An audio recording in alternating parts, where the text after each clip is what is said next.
Good morning, I'm Neva Manu, and this is your morning news fix for Wednesday, 14th of February. In this update, a year on from Cyclone Gabrielle and the lasting effects of New Zealand's most costly non-earthquake natural disaster are plain to see. The nationwide estimated cost of the disaster is $14.5 billion. Research from the Public Health Communications Centre has identified persisting effects, ongoing disruption and stress from housing damage, infrastructure damage and economic damage. Co-author Professor Nick Wilson says it's time for a full government inquiry. It would really highlight the issues around the resiliency of our infrastructure and how much it needs to be upgraded to deal with future climate-related events. And a number of events will be held today to remember the 11 lives lost. There'll be civic commemorative services at Napier's Soundshell, Hastings Civic Square and Waipawa Primary School, and a community event at Porangaho Hall. A memorial hikoi will take place in Wairoa, alongside a Mokopuna Day and whānau concert in the evening. The results of decades of underinvestment in Auckland infrastructure are becoming clear. Auckland Mayor Wayne Brown's demanding Auckland Transport stop all projects that were funded by the regional fuel tax.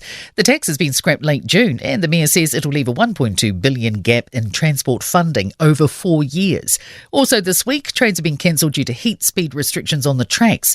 In committee for Auckland Director Mark Thomas told Mike Hosking, their report found transport is almost the number one priority for the city. What we're going to be arguing for is much quicker and, frankly, a larger solution to Auckland's problems because, as we all know, it seems to be getting worse week by week.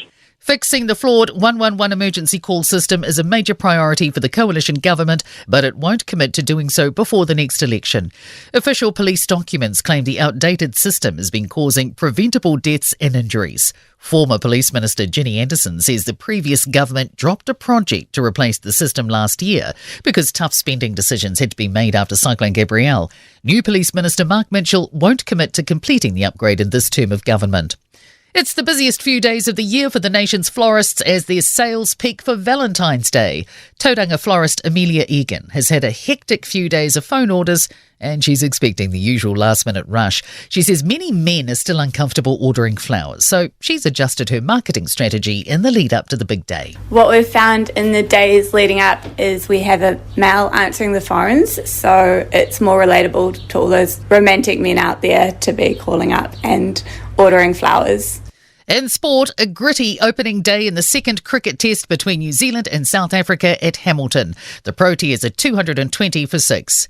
Ravindra and Josh Clarkson have been selected in the Black Caps T20 squad to face Australia next week, alongside paceman Trent Boult, who's set to play his first T20 international since November 2022. And New Zealand's beaten Vanuatu 5-0 at the Olympic Oceania qualifying tournament in Apia. The football Ferns take on Fiji in the semi-finals on Friday. I'm Neva Manu. That's your latest news fix. We'll be back with the next update at midday from the Newstalk ZB newsroom.